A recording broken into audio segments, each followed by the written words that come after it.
Hello, welcome everyone. In this question it says 0.25 kilogram arrow with the velocity of 12 meter per second to the west, that means negative, strikes and pierces the center of 6.8 kilogram target. What is the final velocity of combined mass? So we have an arrow and we have a target. We can say like that it will hit and combine with the target, the arrow. And at the A it's asking what's the final velocity of the combined mass.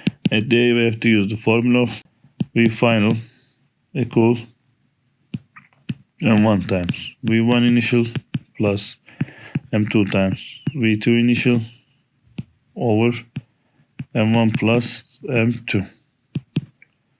And first mass is the 0.25 times velocity is the 12, but it will be negative 12 because it's the west, times initial velocity of the target is 0, so this will be 0 over M1 0.25 times 6 point plus 6.8, and this will be equal negative 0.43 meter per second. That means 0.43 meter per second to the west. And at the B it says what's the decrease in kinetic energy during the collision. So we have to calculate kinetic energy initial.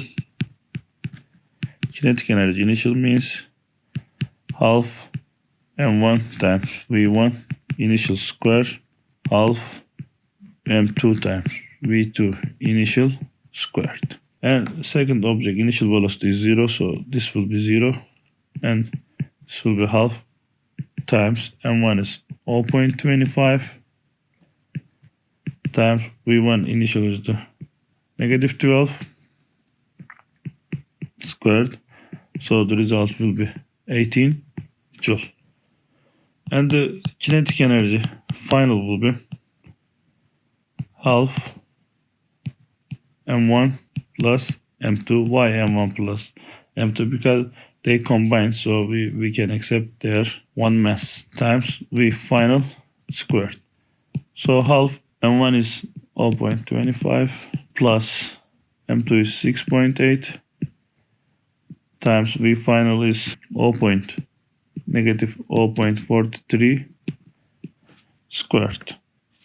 So result will be 0.65 joule. So it says decreasing, so delta kinetic energy equal kinetic energy final minus kinetic energy initial. So 0.65 minus 18, it will be negative 17.35 joule. Thanks for listening.